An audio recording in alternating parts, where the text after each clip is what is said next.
Welcome to today's discussion on the IIF Deloitte Realising the Digital Promise series, and on the most recent report in our series on the ecosystem of regulators, BigTech, FinTech, and more. I'm Brad Carr, I'm the Managing Director of Digital Finance at the IIF, and I have the pleasure to introduce a great lineup of experts that are with us today.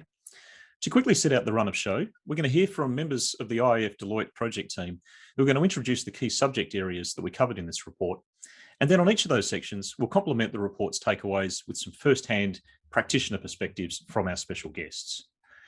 In doing so, we're going to step through, firstly, the three foundational technologies identified in the report of cloud, artificial intelligence, and digital identity, how regulators are trying to keep pace, the emerging trend of platformization and embedded finance, some of the competition dynamics, and some of the international regulatory and trade dynamics, and then lastly, what we intend to do next and the opportunity to participate in the formulation of a call to action that we're going to be developing off the back of this report over the next couple of months. We do have a lot to cover and a lot of great experts, so let's keep moving. But if I can firstly introduce these experts that you're going to hear from. Firstly, my fellow members of the IIF Deloitte project team for this series, we have Michael Tang, partner and head of global digital transformation for financial services at Deloitte, joining us from Toronto. Malte Borgenhagen, business strategy leader of Deloitte, joining us from Miami. Conan French, senior advisor and my colleague at the IIF, also here in Washington. And then to lend a first-hand practitioner perspective, our guest experts, we have Sean Rose, Chief Digital Officer at Scotiabank, also joining us from Toronto. Maurizio Poletto, Chief Platform Officer at Erste Group, joining us from Vienna. And I should add that Sean and Maurizio are both members of the IIF Steering Committee on Digital Finance as well. We also have Yasmin Al-Sharaf, Head of FinTech and Innovation Unit at the Central Bank of Bahrain. Pablo Urbiola, the Head of Digital Regulation and Trends at BBVA, joining us from Madrid. And of course, Pablo would be known to many of you from his previous role when he was a secondee here at the IIF. And last but not least, we have Zach Morf, the Managing Director of Global Retail Banking Solutions at Google Cloud, joining us from San Francisco. So a diverse group across business lines and across geographies, and I really look forward to hearing some of their views through the discussion. To begin, I want to stress the IIF's gratitude to our partners at Deloitte, to Bob Ontry, the Global Head of Financial Services at Deloitte, and to the many Deloitte staff who have contributed to this series of reports. I'll let Michael and Conan provide a bit more of the context of the full series of reports in just a moment, but I do want to relate that we've interviewed over 200 executives and officials around the world, many of those in individual interviews, others in focus groups under a Chatham House rule setting. And we've gathered tremendous insights on the important issues that they're facing. I want to particularly emphasise that in these reports, we've sought to capture their first-hand views. It's not just an IIF or Deloitte perspective, but rather the first-hand perspectives of their issues and concerns, of their pain points, of the success stories, and of the key enablers that they see working. Michael, could I invite you to perhaps add to that on behalf of Deloitte, and then perhaps if you could extend from that with Conan to set the context around this series. Absolutely. Thank you, Brad. And warm welcome to everyone out there, whether it's morning, afternoon, evening. And this is a particular exciting webinar, at least for me. It somewhat wraps up our series around the promise of digital transformation. And again, from a Deloitte perspective, very proud and privileged to be a partner of the IIF. And unfortunately, Bob Contry, our leader of our global financial services industry, couldn't make it today. Thank you to Tim Adams and all of the IIF for this really, really exciting and insightful series here. And as you are aware, digital transformation is top of mind and a signature issue for pretty much all the executives that we spoke with. And amidst the pandemic and COVID, it definitely brought it to the forefront and it accelerated the agenda, if anything.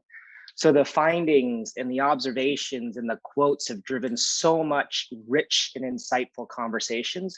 So I would expect nothing less of this distinguished panel over the next hour as we get into all these themes.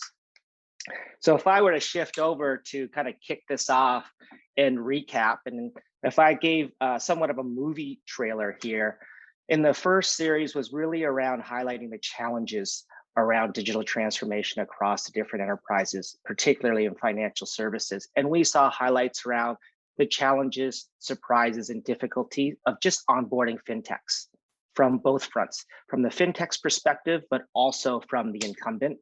We saw and heard about inconsistent data regimes, particularly around cross-border transactions, and the cost and the complexity of regulations and compliance left little to no funding for innovation. However, during this series of over 18 months, we saw COVID hit. And overnight, we saw the turning of what's the burning desire to transform digitally to a burning platform. And obviously, leadership and the incumbents through partnerships found ways around it. And I don't think we're ever going to snap back to quote normal. And a lot of the enablers through this not only included very sophisticated technology, but what we heard and learned was it was not all about technology. It was about the mindset, leadership, and ensuring the entire organization was on board. And the last of this series around ecosystems, which really highlighted ecosystems was much more than just, your vendors, your FinTechs, your BigTech, but really encompassed and needed the collaboration of regulators, policymakers, as well as government. So hopefully that tees up some of this exciting, I'll say, overview of the series, and over to Conan to give a little bit more detail. Thanks, Mike. And one of the themes from the beginning, the first report that we did were the internal and external challenges, and inconsistent data regimes and formats. That's sort of been a challenge across the industry, and something that we might dig into a little more as we talk about the ecosystem today. The other challenge was traditional risk-based culture and the short-term versus long-term thinking, and really trying to change and transform the way that institutions are approaching that. And that also links to the ability of partners on both sides, both banks' ability to deal with new FinTech partners and blending that risk culture and the slower timelines that they've had with the more agile and rapid timelines that you have on the new entrant partner side. And I think that then when we pivoted a little more to look at the success factors and enablers, it was taking those issues head on. So retooling, as you said, the talent and culture of the institution, not just giving people the new technology tools, but also rethinking sort of values and incentives you had across the institution. And with that came organizational foundations and collaboration, and that was key to really set up for a new digital economy. Look, thank you, Conan, and thank you, Michael. So hopefully that sets the scene a little in terms of the background of the series and where we came to this report. And so now let's dive into this report. Let's hear from Malte Borgenhagen and then from some of our experts. And Malte's going to talk a bit quickly about the three foundational technologies that were identified from those that we interviewed across cloud, artificial intelligence, and digital identity. Malte. Thanks, Brad. So thinking about these foundational technologies, we really think about them in the context of ecosystems, and that ecosystems in many ways offer an agile and efficient path to markets for companies, providing optionality and allowing a test and learn, without putting too much capital at risk. And so, but fostering these ecosystems really requires a number of different building blocks to enable a company's digital transformation, not just from the inside, but also in the external environment. And as Brad just mentioned, cloud, artificial intelligence, and certainly the digital identity have come up in nearly all of our conversations as the ones that are really critical for companies. And maybe interestingly, if we think about it from a regulatory perspective, and even from an industry perspective, at times these capabilities are still immature or less mature than some of the more established technologies. And before the emergence of COVID, maybe that was still okay, and maybe as executives were thinking about the business risk of moving and taking on some of these capabilities compared to the benefit that they bring, that has really changed. And we have really noticeably heard how this has changed in our conversations as the conversation pivoted and it became a number one priority to see how companies can leverage these capabilities. So with that, I'm going to turn it over to maybe Zach and talk a bit more about your perspective on cloud. Yeah, no, thank you. Well, we are seeing, I think, to your point, a real uptick in interest in the financial services space in cloud that's been happening over the last, 5 years or so. But we're seeing it in earnest now, people are really taking it seriously and figuring out what their cloud strategy is. I think in financial services, multi-cloud is really the future because of concentration risk. So we're seeing people now figure out what their multi-cloud strategy is increasingly, and kind of how they want to modernize their environment. And I look at it really in kind of two ways. There's this sort of foundational capability that everybody is trying to figure out. There's a huge amount of tech debt, and everybody is trying to figure out how to modernize that environment from a technology perspective as they move to the cloud, all those workloads, and sort of how they modernize as sort of the sort of IT stack part of it. But increasingly, those conversations are now transferring to what we kind of call above the glass, but really the business transformation conversations. And so it's very rapidly becoming much more about how do we actually transform the business model, or the way that we actually interact with our customers, and use the power of the cloud to drive that kind of transformation, which really starts not in technology, but really starts in the business. And that makes it really, really exciting. But that foundational piece is, to your point, is sort of like the enabler. You kind of have to have that new modern kind of more flexible environment. And there's some pretty amazing things that starts to enable, particularly in the data space, where the volume of data and then the promise of AI and ML starts to change what you can do in terms of gathering insights and actually driving kind of more personalized, more one-to-one kind of experiences. All sorts of opportunities start to emerge, but it's really that above the glass business transformation that gets me most excited. Yeah, and something that we have increasingly heard also in our conversations over the last month, so definitely resonates, Zach. Sean, is there something that you would like to add to what Zach just said? Yeah, thank you, and good to see everybody this morning. For us, we actually just worked our way in January and February with our Office of Superintendent of Financial Institutions, OSFI, here in Toronto, on our own cloud audit. And that took a number of different forms for us.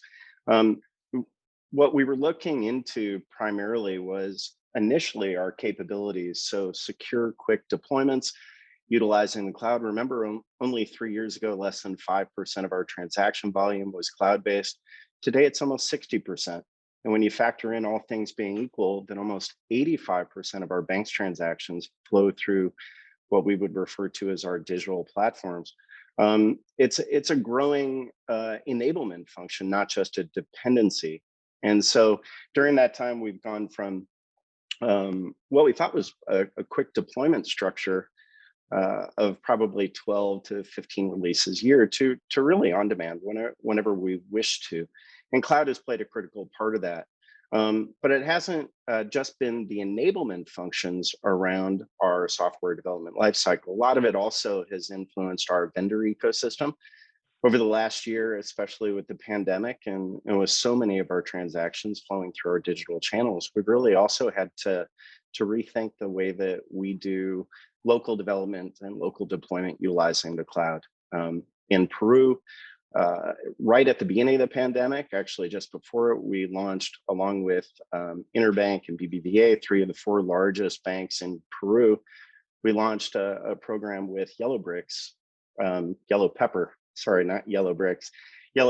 to be doing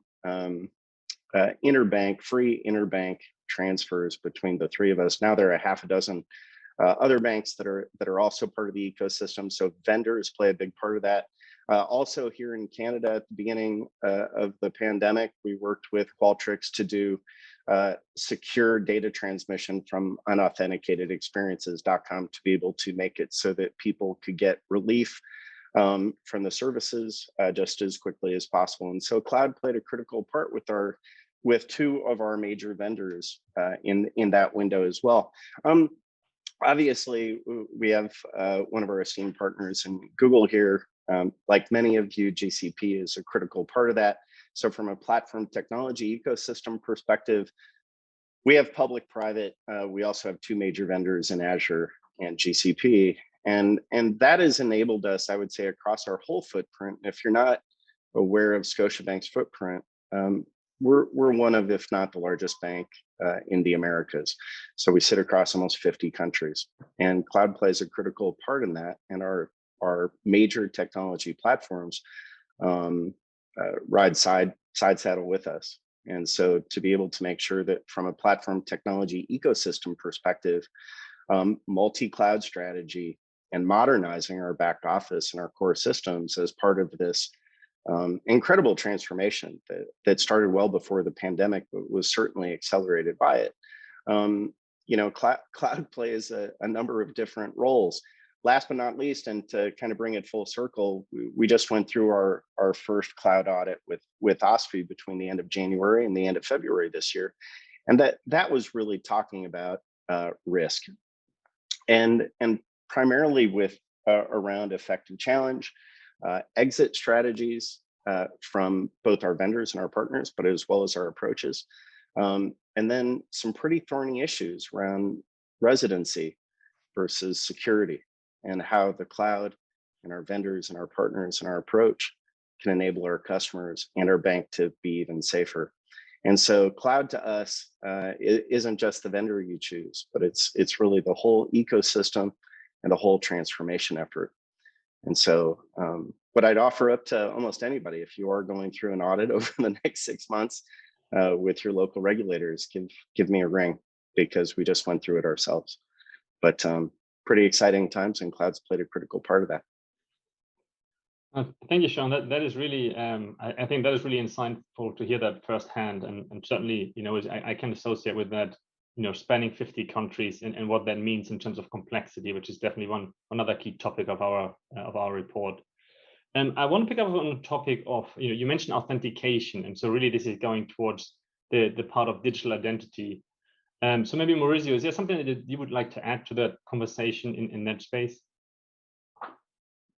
The point of access and the point of accessing services, especially on digital identity in the bank, is really the crucial thing. I think banks are pretty good in digital identity, in a sense that all our customers who access our services digital, they have to go through highly strong and very well built standards. I mean, we are talking about two-factor authentication. It's not like because we are smarter than anyone else. We just have to do it, right? That's what the law says, and that's what we comply with. The tricky part comes when you start to open and to integrate outside our environment, and when you try to either bring things in or take things out.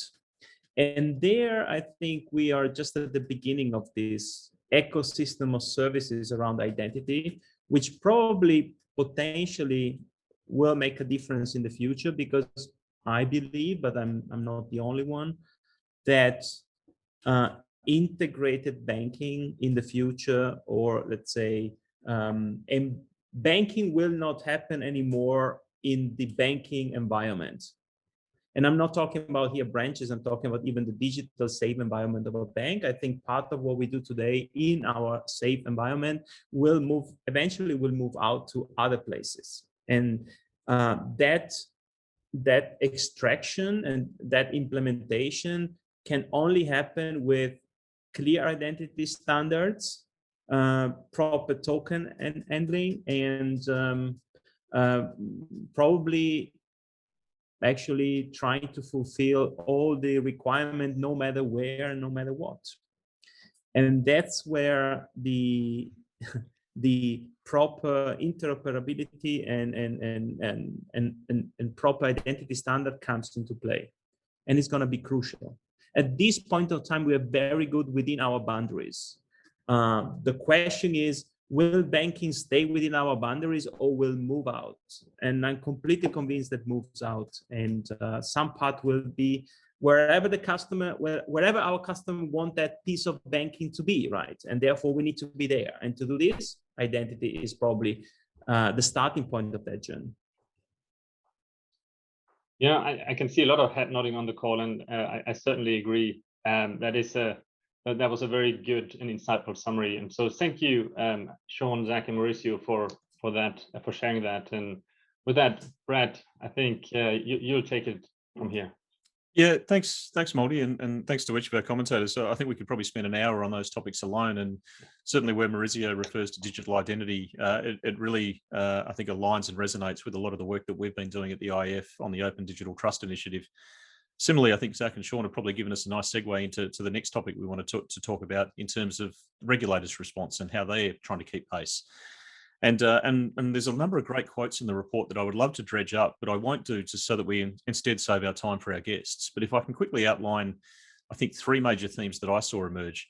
And one was about regulators, the challenge of keeping pace with the rapid rate of technological change and advancement and how this is adopted through the industry.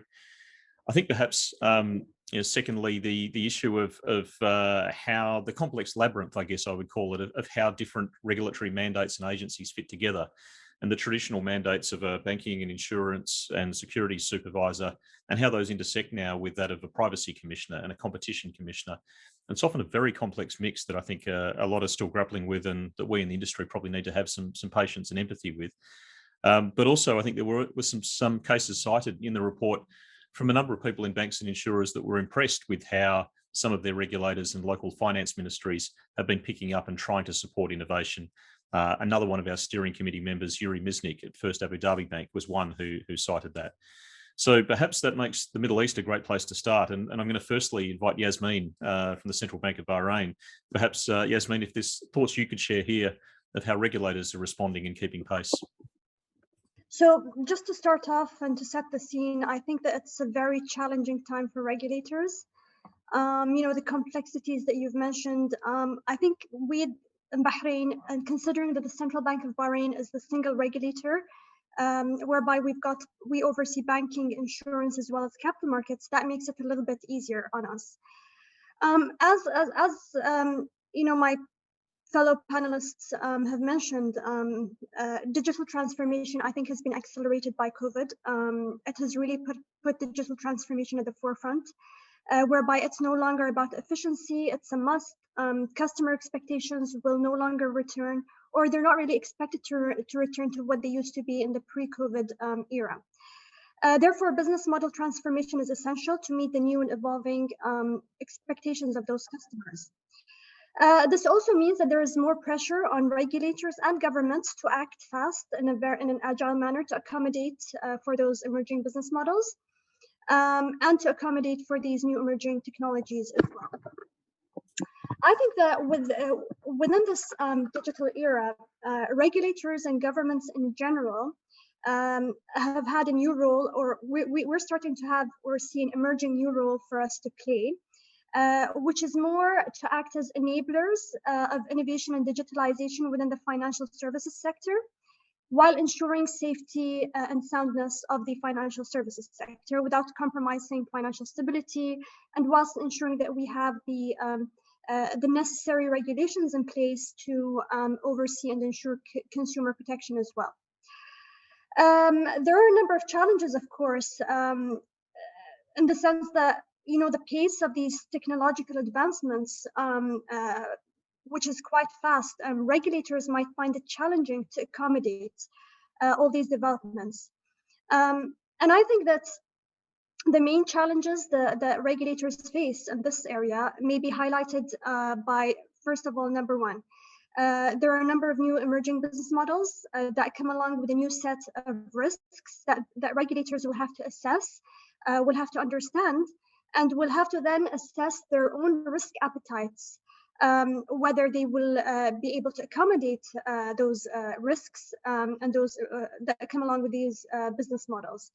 As an example, we at the Central Bank of Bahrain had our own internal debates on cloud policy and whether we should approve of data not being localized or resident within Bahrain. Initially, of course, we're currently working on upgrading our cloud policy, whereby this will no longer be a requirement. The second challenge, I think, is the lack of necessary regulations. A lot of our old regulations don't take into consideration those new emerging business models. And I think that the third challenge that we face as regulators is the need to attain new supervisory skills and methods. I think to overcome those challenges as regulators, we must reevaluate our traditional approach to regulation. And to do this, I think that regulators have two options really. The first option is a wait and see approach, which is basically just waiting and learning from other regulators' experiences. And this is the preferred model, I think, which is to offer regulatory exemptions in the form of offering controlled regulatory testing environments to harness innovation while limiting the risks. And this is in the form of establishing regulatory sandboxes or digital labs, for instance. In Bahrain, we've followed the second approach, like many regulators around the world. And I truly believe that regulatory sandboxes have played a huge, massive role in helping regulators understand those emerging business models, their associated risks, and which really aided them in then assessing their risk appetites. And I keep on saying this. I mean, our experience in Bahrain, the regulatory sandbox has really been a catalyst for innovation. We've been able to issue a number of new regulations based on the business models that we've seen within our regulatory sandbox space. I can name a few. For instance, we've issued a regulation specific around crypto assets. We've issued our open banking regulations with Bahrain's own open banking framework and guidelines and API technical specifications, regulations on robo-advisory, crowdfunding, just to name a few. We've also established a sandbox committee, which is composed of a number of different key stakeholders within the Central Bank of Bahrain. So we've got representatives from the compliance division, from our policy division, from our legal division, and from our supervision division. And that is really to just, because we wanted to make sure that we are able to capture the relevant views of all the key divisions within the central bank when assessing applications and companies operating within the regulatory sandbox. In an effort to truly act as an enabler to innovation, we've also taken an additional step. At the end of last year, we've announced the establishment and launch of our first ever FinTech digital sandbox. And that was in an effort to expand the types of solutions that are able to tap into the financial services sector in Bahrain by allowing tech companies to collaborate with financial institutions on a digital platform, being provided and supported with a number of different APIs, with synthetic data, and really to allow and encourage more collaboration between traditional financial institutions within the kingdom and with tech and fintechs from around the world. When it comes to our supervisory approach, we have recently created a working group to specifically look at and implement a subtech and regtech kind of agenda for the Central Bank of Bahrain. And we've also introduced a national eKYC initiative, which I think will be important going forward in evolving as a digital identity for nationals within Bahrain. And that will really support as well for cross-border financial services in the future. Thank you, Yasmin. You covered a lot of ground there, and I think your point you made about moving on the rules about cloud residency is one that we'll pick up a little later in the discussion as well. Certainly keen to see initiatives like that are helping the free flow of data across borders. Let's turn now to Pablo. And Pablo, I know you've written and researched extensively around these topics, so interested in hearing your view from the private sector. Thank you, Brad, and thank you first for the invitation to participate in the webinar today. So I think when we think about how regulators are trying to keep pace and to respond to the transformation of the sector, I think we can identify two main stages or phases in how regulators are responding. I think first, regulators responded to the fintech phenomenon by at the national level and with a piecemeal approach. So by filling loopholes in the regulatory framework, by clarifying gray areas in the regulations, or by developing new activity-specific licensing frameworks for payments, for non-bank lending, for e-money products, for crypto assets. And this piecemeal response it was motivated by a dual objective by regulators. I think on the one hand, they were trying to mitigate and address the risks that were emerging from new technologies and from new business models. But at the same time, as the previous panelist was explaining, at the same time, they were also trying to open up the market to promote innovation and competition and the entrance of new players by providing them with regulatory certainty and making them subject to requirements that were specific and proportionate to the activities that they were conducting. So I think the regulators were working with these two objectives in mind, and I think open banking regulations such as PSD2 in Europe are a great example of this type of intervention, because open banking regulations, they were trying to address the risk of screen scrapping that was taking place in the market, subject to no control and no regulation, but at the same time, they were trying to promote FinTech activities, and particularly account aggregation services, payment initiation services, but also other types of services, because by introducing open banking regulations and promoting greater access to data, you are lowering the barriers to entry to the financial services market more broadly and not just for those specific activities. So I think those regulatory interventions, open banking regulations, but also specific activity-specific licensing frameworks, all those interventions, they were designed with FinTech startups in mind. They were designed to facilitate the small disruptors, the small new players to compete with the incumbents, the large banks. But now we see that there are more complex trends going on in how the financial sector is transforming. We see, for instance, the entrance of the BigTechs in the financial sector. We also see some crypto initiatives that have a global scope, and they have the potential to disrupt how the financial sector functions right now at the global level. We also see how financial services are being integrated within broader digital ecosystems, that they gather and they aggregate far more data than any bank or any financial service providers, and we see the blurring of the traditional boundaries between economic sectors. So I think all these trends, they may have, and they are having a more profound impact on the structure of the financial system and the financial sector. And I think regulators in this new second phase, they are starting to realize the potential transformation and that there is a need for a more comprehensive response to the transformation of the sector, to the digitalization of the sector, which is intertwined with the digitalization of the overall economy. The digitalization of the financial sector is not something separate from the rest of the economy.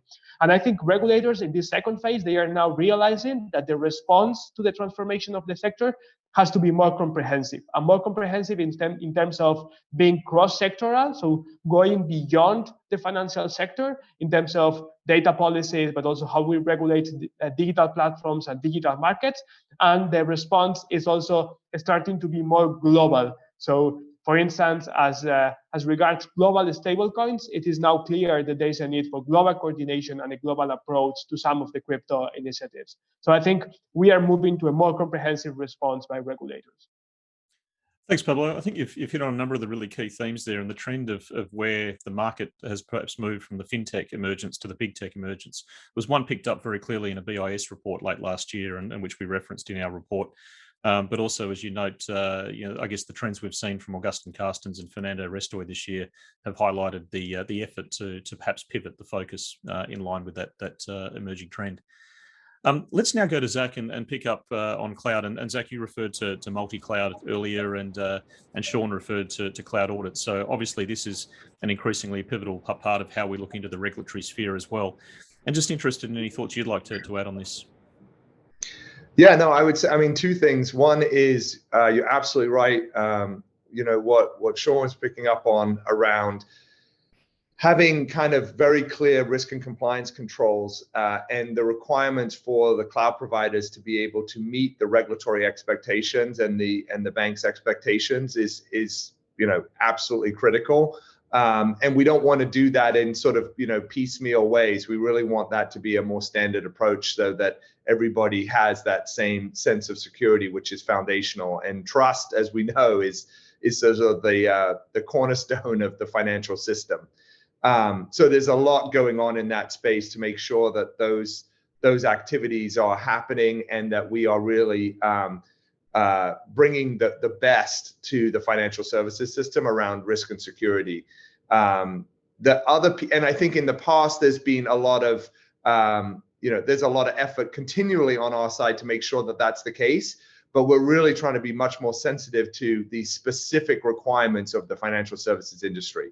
And I think that's really, really important. I would say the other thing that we've kind of touched on, but I think it's really important is data.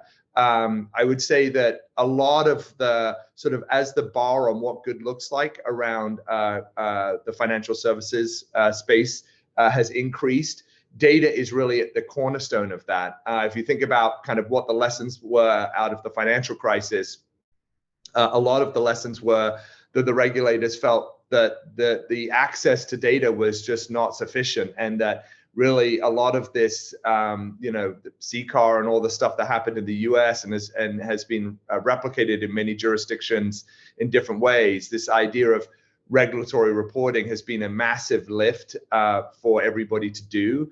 And I think that it's opened everybody's eyes to how hard that is, trying to do this at scale. And I think that there are a lot of things now where we can start to really improve that, both for the financial institution side, how do you do that at scale, but also on the regulatory side, how do you start using that data to really provide better insights and better visibility into what's happening in the financial services sector in general. And then controls. So many controls today are not automated in banks around the world. We still have many manual processes. And I think the promise of automation and moving to the cloud as a part of that has huge promise. So there's a lot going on in that, and I know we are short on time, but I think that there's a lot of very exciting movement in this space right now. Definitely is. And I think you've hit on a lot of the really big issues there. You also remind me a little of a comment that Sean at Scotiabank, his Chief Risk Officer, Daniel Moore, spoke about right back in the very early days of our podcast about the need to use data as a means of transforming the culture of the risk function away from being based on traditional orthodoxies for its decision-making and instead to being data-based, data-informed. And I think Zach's referring there to that on the wider remit, not just in the risk function in that example, but across the organisation as a whole. Unfortunately, we've got to keep the show moving. We've got a few more things we want to cover. So I'm going to hand back to Michael here to talk about platformization, and he'll bring in a couple of our guests again. Yeah, maybe we just continue with this theme, because I'm hearing the weaving and volleying back and forth between regulations and transformations. And, obviously within the EU and the UK, the movement of regulators between PSD2, TPP, the third party providers, and the open banking movement. But when you combine that with the changing of customer demands and needs and expectations around more data, as Zach mentioned, more access and easier access, and the demand for transparency, Zach and Yasmin both mentioned the transformation of business models. So we're definitely seeing new business models emerging, and some of which are platforms, embedded banking, leading to banking as a service. And most of this is fueled by APIs versus what Pablo mentioned, just pure screen scraping. So Maurizio, let's move over to you. If you could share some of your insights in Ersta's George platform and the move towards externalizing both data as well as business processes in these new emerging business models. Yeah, right. So for us, the challenge was first an internal challenge, because we are a holding company with 7 banks in the region. And before we came in place and before we start looking into a digital platform, the approach was every country, which is, by the way, regulated by different regulatory bodies. Not all the countries are in the EU. Many are, but still there are local regulators. Every country were basically having their own interfaces, their own platforms, and so on and so on. When we came in place, the strategy was clear. We said, okay, the future is digital. Digital is about scale, so it makes absolutely no sense. It makes absolutely no sense to have a great platform in every country where we operate. So we started to put together a a layer on top of all the core banking system we have in the country, which necessarily did not end up into replacing the local banking system, but just to, through smart API, just to be able to connect with those systems, aggregate the data over, and then offer a consistent and unique customer experience on top of that. So basically, if you think about it, and we started to build that in 2013, if you think about it, what we have done, we tried to deliver in a closed group, in our closed holding system, this aggregated idea that some of the startups tried to invent and try to introduce in 2012, 2013, 2014. So the idea is that the bank stays in the background, and there is someone building a common customer experience on top of it. We started to do this on top of our own banks. And this has been proving extremely successful because on one side, we have been able to put together the best resources we could find in the region into one team and build the best capability we could build. And at the same time, it was done in a way that the effort of integrating on different legacy system and different system, it's probably, if it's done right, it's probably solving also the problem, how would it be to integrate to external, someone outside the loop, someone outside our group. And at the moment we have this capability of saying, that's what we offer within the group, but we are ready and we are open to move outside the group. And this is what we call platformification of our business model. And at the moment, we are serving this large amount of customer base in 7 different countries, different currencies, different languages, different expectation, and also different customer maturity on the same customer experience. This gives us the confidence, right, that the way forward for digital is the platform. I myself, when I've been asked to join the board, I myself, I was asked, okay, what's going to be your title? What are you responsible for? And my predecessor has a title related to digital transformation and digital in general. Now, I decided to more focus my position and my title across the digital platform because I believe digital is a given. Digital data, it's a given. It shouldn't be responsibility of someone, right? It's a responsibility of everyone on every part of the organization. Is the digital and it's the oxygen of our business model for the way from the years to come. Therefore, we more focus with our part of the bank in making sure that we provide a platform that allows all our local organizations to make the best out of those new channels and out of those new engagement with the customer. So that's what we see in the platform world. Thanks, Maurizio. As we shift from Europe to actually, given Scotia's footprint, not just North America, but South America, I'm going to shift over to Sean. It was great that you shared a little bit about the ecosystem strategy, mentioning Yellow Pepper and Qualtrics.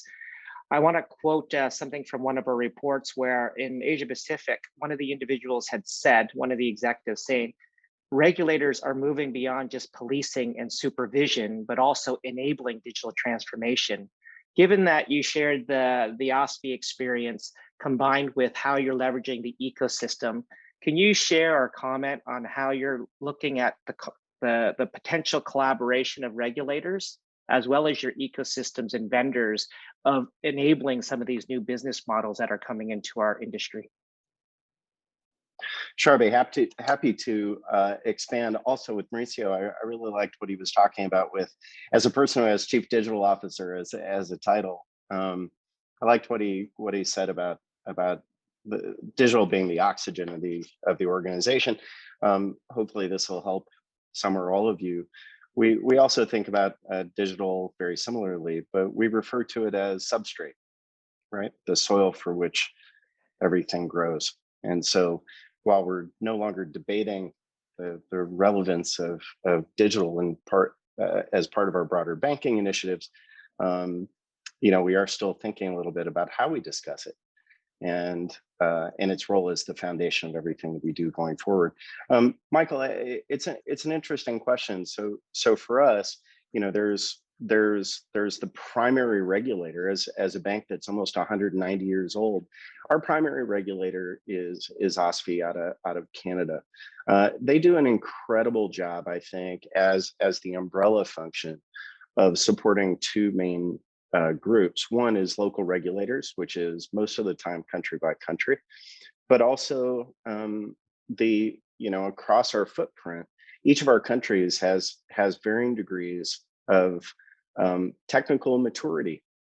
In Peru, for instance, an amazing country, but smartphone penetration, and it is relatively low. It's below 40%. If you go to Chile, very similar to North American numbers, can be as high as 80%. And so for us, this delicate network at times of regulator, the umbrella function of OSFI here out of Canada, local regulations, which are often based on the sophistication of the current administration, country by country, and then local regulators that really force us to think about things like residency and security very differently across kind of three main axes. The first, I liked what some of our colleague from Google was talking about here. The platform side of cloud from a regulatory function is relatively easy to track. Our two main vendors there, Microsoft and Google, do an incredible job of that. What I would say is difficult between nations and regulators is one step or two steps below that, and that's cloud as a product or cloud as a feature. I brought up Qualtrics in terms of kind of their survey function for sure, but secure data transmission, somewhere between product and feature, as well as Plain, what we're doing in Peru with Yellow Pepper. Similarly, a little bit below the threshold of broader cloud initiatives. And how do each of these regulators participate together and work in harmony to be able to make sure that our customers are safe, that the risk of the bank is maintained at a stable level, and that ultimately they can be effective and efficient in how they work with us, with our colleagues in each of the countries across the banking industry. And so for us, what I would say is I'm really positive about the work that is happening at the country level, the local regulatory level, as well as OSFI. But it's nascent, isn't it? And so I think as we especially move below the platform technology level, how do we very efficiently judge the decisions that we are making in the present, and then ultimately kind of build that substrate to make sure that each of our countries can rise to the commensurate level that we already have here in Canada. And so I would say it's early, but I'm also very positive.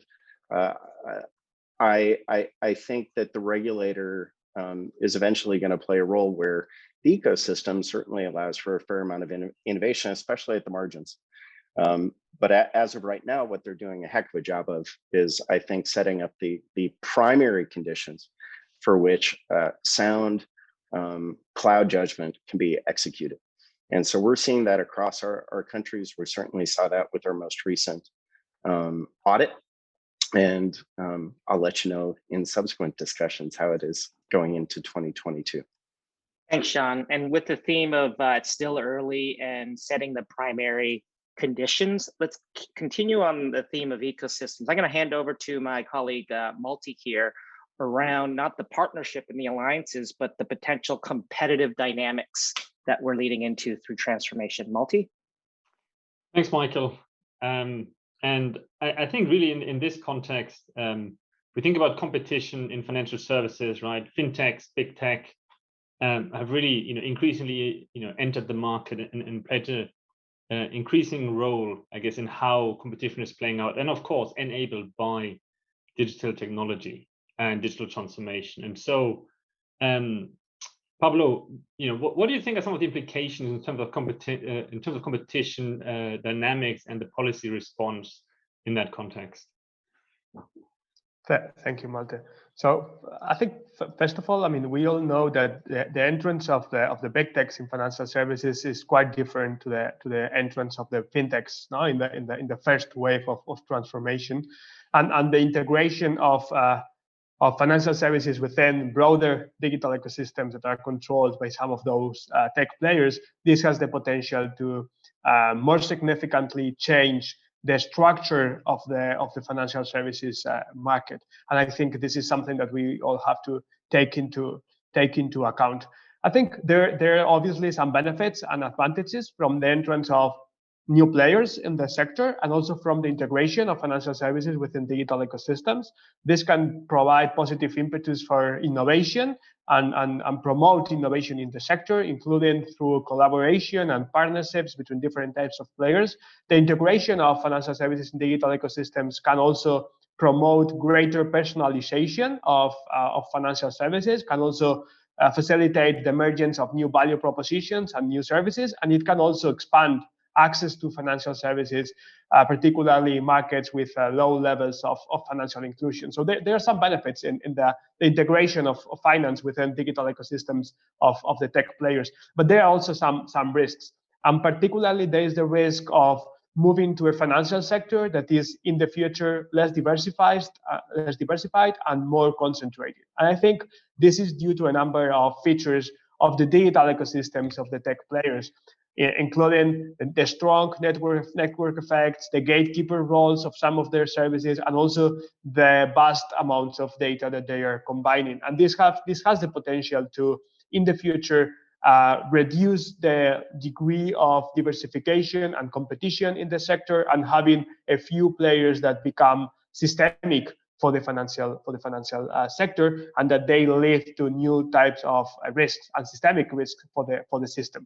So I think regulators, they have to take this into account and work on how to respond to the competitive landscape, which is very different, and the structure of the market, which is moving in a direction of change and rapid change. And from my point of view, I think regulators, they need to act on three fronts. There are three areas in which regulators should intervene.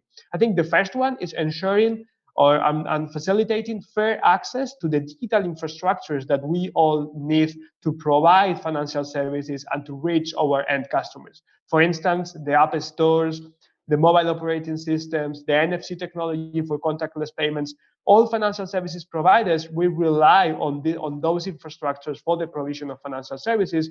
So we need to have fair access conditions and equal conditions to those infrastructures that are controlled by some of the digital ecosystems.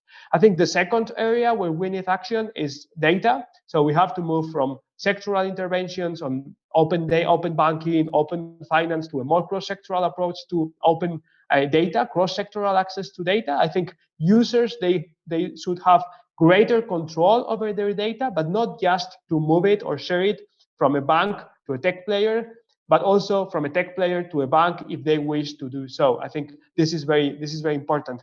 In Europe, I think the European Commission is moving in that direction, and the new regulation for large digital platforms, the Digital Market Act, already introduces obligations on access to digital infrastructure and effective data portability, and that's the direction to move forward. And finally, the third area where we need action is implementing the principle of same activity, same risk, same regulation, through greater, not just to regulate and supervise the new providers, the new types of providers, but also we have to explore how to achieve greater proportionality within the prudential consolidation of banks and financial institutions. And I think we really need to have a discussion on how to implement this principle in practice, which is not moving to a pure activity-based approach to regulation. It's a combination of activity and entity-based, but it's very important that any difference in supervision and regulation is based on different risks and not just on the type of institution. We need to be more proportionate and tailor much more the differences in regulation. I think those are the types of responses that we need. Thank you, Pablo. I think that was really insightful, and certainly a topic we could spend hours more on. Now I know we are short on time, but I do still want to see if maybe just me or Mauricio, you would like to do a quick response or add something here to what Pablo just said. If I may just add a few things, I think I kind of like agree with what was said earlier, and you know, as we're starting to see that big techs are increasingly making inroads within financial services, I believe that due to the business models and due to the way that those big techs operate, they may hold certain competitive advantages over traditional financial institutions, in the sense that, first of all, they are more technologically advanced. They sit on a lot of data, and they are also exposed to extensive networks of clients and extensive networks of other stakeholders as well. So, you know, we've seen the likes of big techs tapping into different financial activities ranging from payments to banking to the provision of credit and insurance as well. And I think as big techs continue to operate within financial services, and given the competitive advantages that I've mentioned, I think this puts them at the risk of becoming systemically significant entities or too big to fail, posing huge risks to financial stability.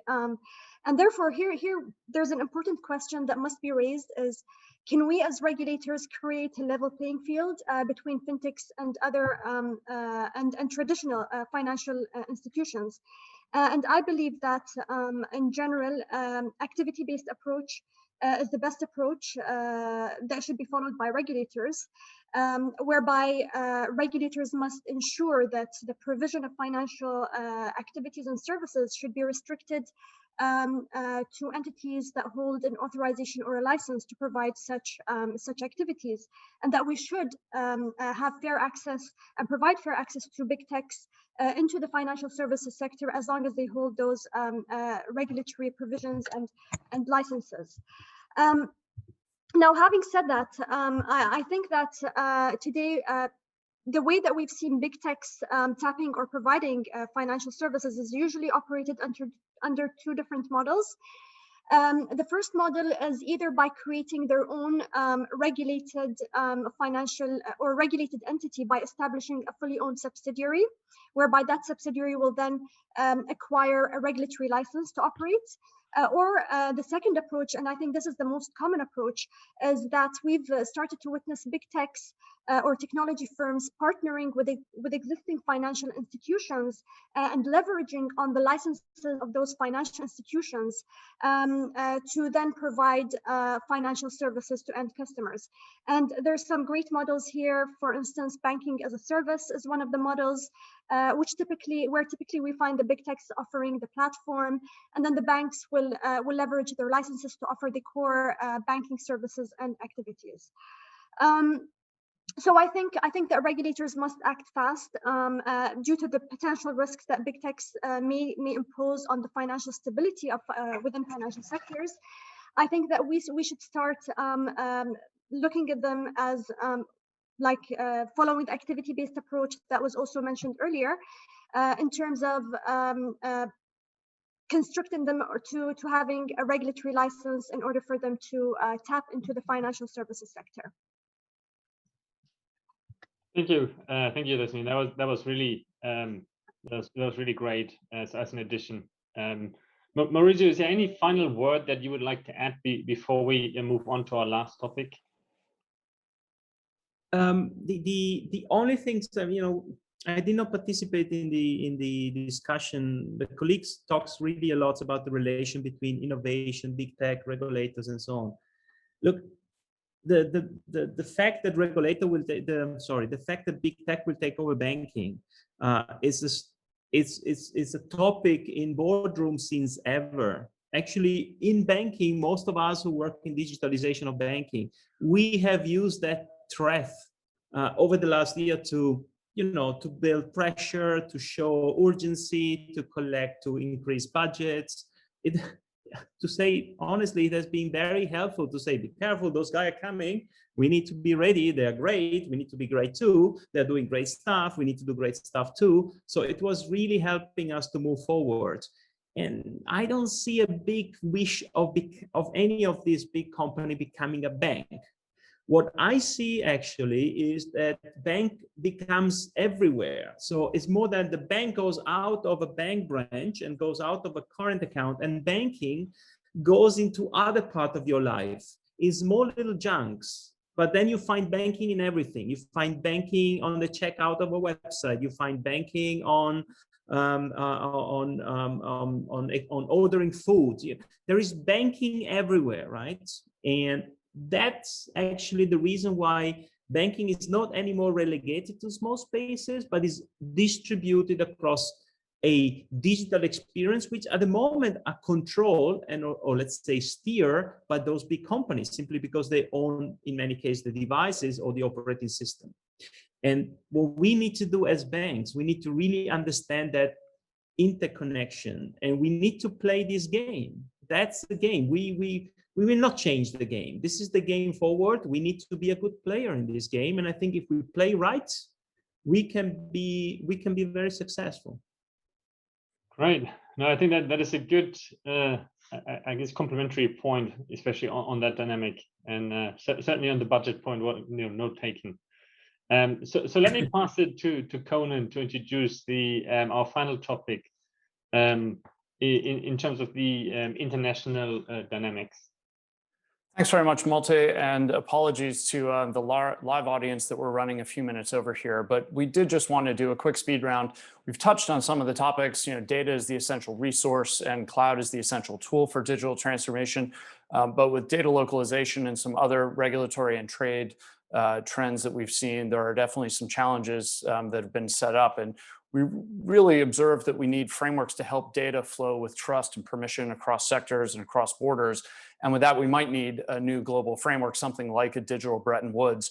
So just really some quick sound bites for our audience and a speed round, starting with you, Pablo. What are some thoughts that you have against this international regulatory and trade challenges to the digital transformation? Thank you, Conan. So very short. I think that the restrictions to the cross-border flow of data are a problem for financial institutions, for global institutions, particularly for the adoption of cloud solutions on a cross-border basis. And if this is restricted, there's a limit on the potential in terms of efficiency gains and innovation and flexibility. So I think we really need to work on how to have more global coordination and global standards and rules on data policies, so that we avoid the introduction of national restrictions on localization and data flows, which are clearly damaging the digital economy. So I think we need, from the financial sector, we need to encourage authorities at the global level to coordinate and regulate for cross-cutting digital challenges, as they have traditionally do for financial matters. We need to extend coordination for financial matters, also for cross-cutting digital challenges, particularly data. And Yasmin, coming to you now, you've touched on some of these topics, but as you look at the global landscape, some very quick thoughts for our audience.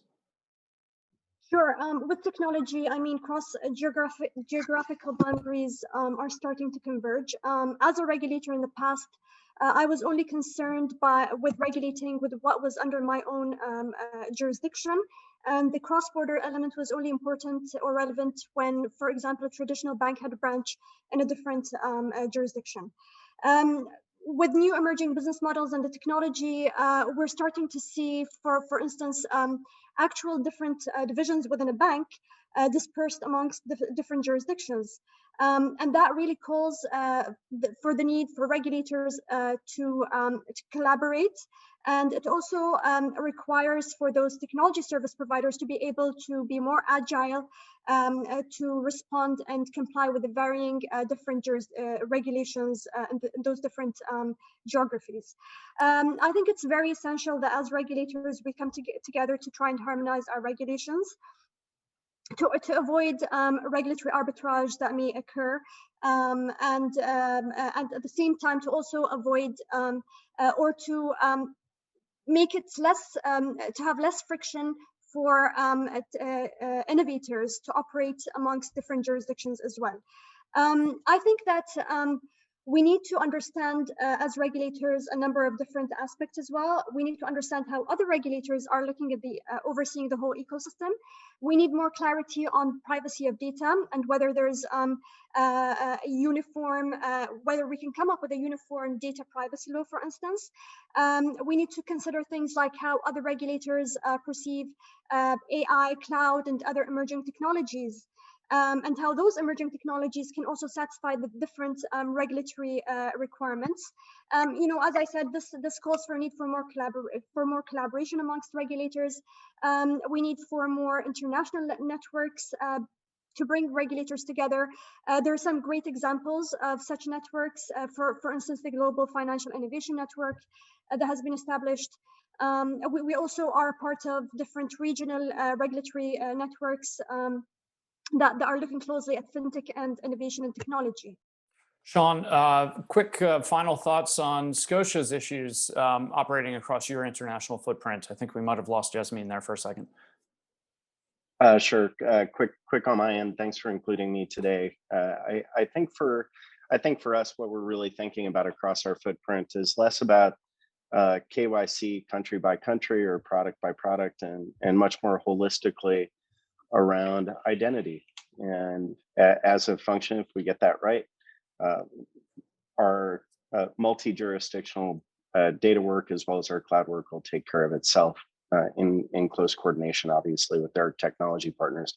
And so identity for us over the next 18 months to 2 years is going to be critical for that. And so what I would probably leave that with everybody. They're probably thinking about a very similar plan themselves. And I think we agree at the IF with our Open Digital Trust initiative for global digital identity. Certainly view that as a key piece. And then final word on this topic, Zach, Google clearly has been looking at these issues and has probably the strongest perspective around the world. But your thoughts on the challenges that you see growing across markets? Yeah, I mean, I would love to dig into this. It's hard to do in such a compressed time, but I think partnership in collaboration is a massive topic that we've all hit on. These are things that, the more that we can have a common view on how to solve these things across jurisdictions, the better. And there's a lot of exciting work going on. And I think, Sean, what you just said about solving things, sort of using the sort of foundational idea of, how do you establish identity in the KYC example, really kind of from a first principles perspective, and doing that and then figuring out then how to apply that to different jurisdictions. Because essentially at the end of the day, everybody is after a very similar thing. There's sort of different regulatory angles and different specific rules, but at the end of the day, that sort of, the essence of what you're trying to do should be portable across jurisdictions. And so trying to get everybody to agree on a more common standards is super helpful, but also starting from the other end of the journey, which is, the sort of the essence of what is trying to be asked. And so trying to do that in a common way, I think really starts to pay huge dividends. And over to you, Brad, for closing thoughts. Well, thanks, Conan, and thanks to all our speakers. I'm sorry that we've rushed through a bit, and I'm sorry that we've run over our scheduled time. So thank you for bearing with us. I think it's probably testimony to the breadth of topic coverage that we've had in our report, and which innovation leaders and officials have raised. And across embedded banking, across the blurring of sectoral boundaries, identity, as Sean emphasised a moment ago, cloud strategies and cloud's role as a critical enabler, cross-border connectivity and more. We've tried to cram all of the big burning topics into an hour here, and I think the big learning is that is clearly not enough. If you can indulge me for one more minute, I want to talk quickly about what we're going to do next and where this report leads, in that this report covers the current issues and emerging questions, and we want to complement that with a call to action that we'll publish over the next few months, or develop over the next few months and subsequently publish, looking at what are the things that the various ecosystem players need to pick up to enable safe innovation and to enable these technologies to be deployed in a way that helps to realise the full digital promise for the financial sector, for the wider economy, and for the broader society. So we are going to be convening some focus groups, and we'll just bring this up on the screen here for you so that you can see the planned schedule for this. We very much encourage all to join and participate. These will be conducted under the Chatham House rule, unattributed comment. We've tried to stagger these to give some options for people across different dates and different time zones. So please contact your IIF or Deloitte contact if you'd like to join any of these sessions, and we very much welcome all further input. So to close, thank you. I hope you've enjoyed the discussion. Thank you for taking the time to join us. Again, apologies that we've run over time and that we've rushed through some of it, but thank you for making that time. Thank you to all of our speakers for generously sharing not only their time, but their very extensive insights. So thank you all, and please stay safe.